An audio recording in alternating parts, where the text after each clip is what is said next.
नमस्कार, जय हिंद। क्या आपको सेक्स और जेंडर के बीच का डिफरेंस पता है? अगर पता है, तो नीचे कमेंट करके थोड़ा समझाने की कोशिश करिएगा कि आज तक आपके दिमाग में इन दोनों शब्दों के बीच का भेद क्या था? फिलहाल आप जब तक कमेंट कर रहे हैं, हम आपको एक चीज बताएं।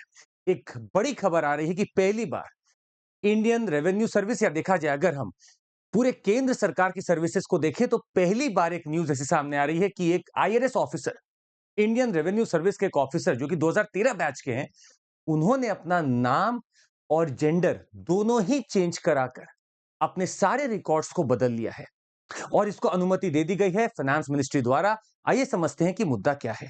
मुद्दा है अब मिस नहीं मिस्टर कहलाएंगी ये आईआरएस अधिकारी। जेंडर चेंज कराने के बाद केंद्र सरकार ने भी लगा दी मुहर। तो पहले जो नाम था वो था मिस एम अनुसुया। अब इनका नाम हो गया मिस्टर एम अनुकतिर सूर्या। तो इन्होंने नाम भी चेंज कर लिया और अपना जेंडर भी चेंज कर लिया है, जिसका इन्होंने आवेदन किया और सरकार ने इसको मान लिया है। अब आइए कुछ समझने की चीजें देखते हैं। आप इस पीछे शायद अगर आपको धुंधला दिख रहा हो तो हम आपके लिए पढ़ेंगे।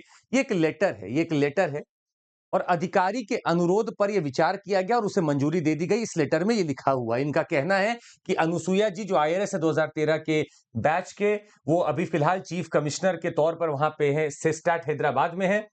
उन्होंने अपना नाम चेंज कर लिया है। उन्होंने रिक्वेस्ट किया कि उनका नाम चेंज कर देना चाहिए, अनुसुईया से Anukathir and gender from female to male, मतलब फीमेल से मेल कर दिया जाए। रिक्वेस्ट इनकी मान ली गई है। Henceforth the officer will be recognised as, जो नाम इन्होंने दिया है अनुकातिर सूर्या, वैसा ही जाने जाएंगे।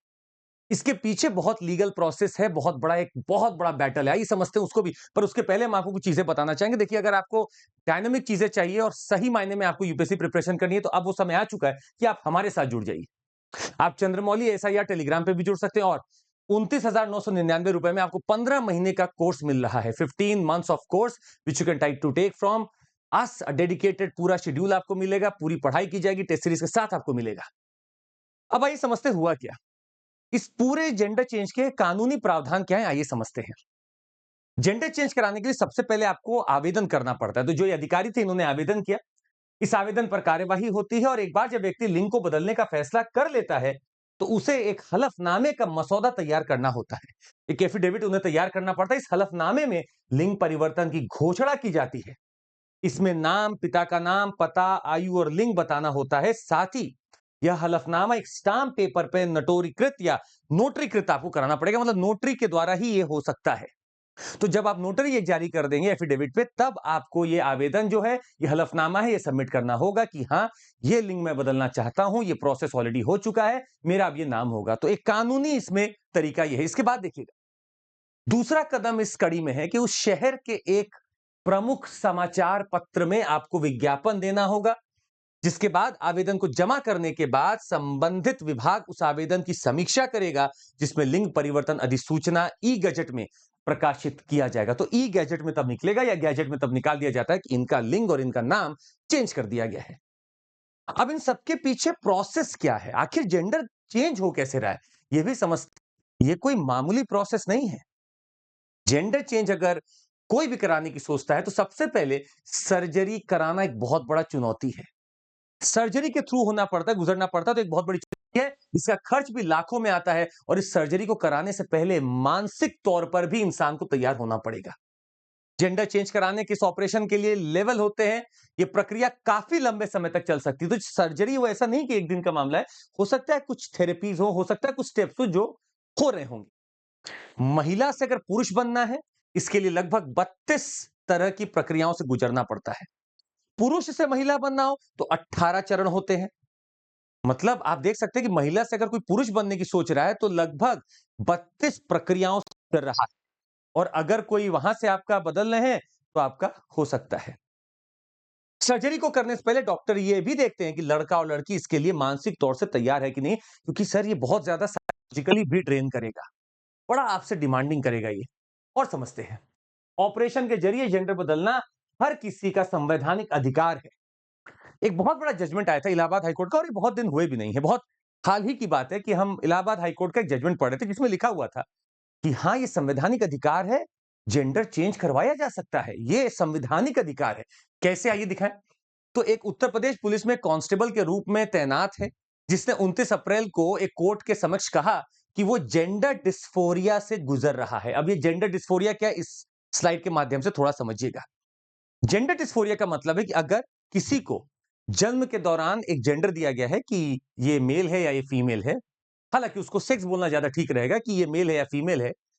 अब जैसे-जैसे विकास हो रहा है, कोई बड़ा हो रहा है, तो उसके लाइकनेस कुछ और थी, उसको टॉयज़ कुछ और पसंद आ रहे हैं, उसको पहनावा कुछ और पसंद है। तो बहुत सारी चीज़ें सिम्पटम्स दिखते हैं, जैसे कि आप देख सकते हैं, wish to have the sex characteristic of another gender, इनका मन करता है कि काश मैं ऐसा होता, मेरा कपड़े पहनने का स्टाइल अलग है, मैं अलग तरीके से टॉयज़ से खेलना चाहता हूँ, या फिर मुझे एक मेंटल डिस्ट्रेस हो रहा है कि जो उन्होंने बोला ऐसा सच्चाई नहीं है। अब चूँकि इन चीज़ों को समाज में बहुत दबाने की कोशिश की जाती है, तो इंसान चुप होके डिप्रेशन में चला जाता है।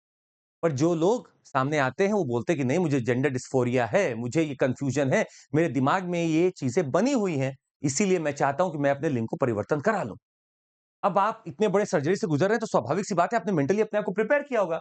तो याचिकाकर्ता की याचिका पे आपको बता दें, 11 मार्च को एसआरएस यानी सेक्स रीअसाइनमेंट सर्जरी करवाने के लिए आवश्यक मंजूरी दिए जाने को लेकर आवेदन किया था, और डीजीपी को ये किया गया था कि सर मुझे ये सेक्स रीअसाइनमेंट सर्जरी करानी है। ये भले ही लंबे समय की, पर मैं इस डिस्फोरिया से दूर रहना चाहता हूँ और मैं सही से सेवा करना चाहता हूँ कांस्टेबल बनकर। हाई कोर्ट ने बोला बिल्कुल कि हाँ, आपका ये संवैधानिक अधिकार है, आप इसको बिल्कुल करेंगे। डीजीपी को बोला गया कि आप इनको परमिशन दे दीजिए, क्योंकि ये संवैधानिक अधिकार है। अच्छा, और समझिएगा, हम आपको लेकर चलते हैं 2014 में। 2014 में भी एक ऐसा ही जजमेंट आता है जिसने बहुत सारे तार खोल दिए कि जेंडर आखिर 2 नहीं होते, जेंडर और भी हो सकते हैं, थर्ड जेंडर का कॉन्सेप्ट भी आ गया था।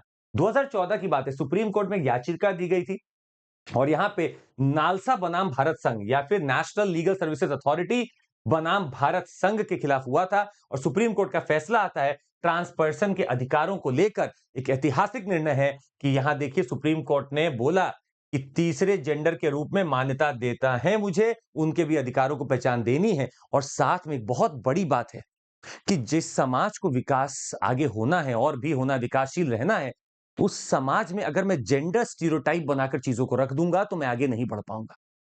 तो अगर आईआरएस अधिकारी के मन में कुछ था और उसने बदला है, तो इसे हमें वेलकम करना चाहिए। और बहुत बड़ी बात है कि मिनिस्ट्री ऑफ फाइनेंस ने बिना कोई हर्डल लगाए हुए इस काम को स्वीकृत किया है, बहुत बड़ी बात है। ये साफ दिखाता है कि हमारे लोग जो उच्च अधिकारी पद पर बैठे हुए हैं, वो शायद एक ब्रॉड माइंडसेट लेकर चल रहे हैं, और वो समझ चुके हैं कि जेंडर को अगर इंक्लूसिव डेवलपमेंट में लाना है, तो आप भेद ना करें। जिसका जो मन है, जैसा मन है, वो अगर उसमें कंफर्टेबल होता है, तो आपको भी उसकी सहायता और मदद करनी चाहिए, क्योंकि कई बार दबाने से इश्यू मन में सिर्फ और सिर्फ प्रेशर बिल्डअप करता है, और वो कहीं ना कहीं डिप्रेशन के शिकार हो जाते हैं। तो इन सब प्रोसेस में आपका, हमारा और उस पूरे समाज का और पूरे ऐसे लोगों का जो ऐसे पोजीशन पे हैं, बहुत बड़ा साथ चाहिए। नीचे कमेंट करके जरूर बताइएगा, जो पहला क्वेश्चन आपसे पूछा था, सेक्स वर्सेस जेंडर के बीच का डिफरेंस, और दूसरा बताइएगा कि आपको क्या लगता है हमारे समाज में विकास लाने के लिए क्या हमें जेंडर स्टीरियोटाइप्स को बिल्कुल खत्म कर देना चाहिए, और खत्म करने के साथ-साथ मैं ऐसा क्या करूं कि सामान्य रूप से एक दूसरे को देखें, ना कि जेंडर के रूप से एक दूसरे को देखें। जरूर नीचे कमेंट करके बताइएगा, हमें आपके आइडियाज को जानना है।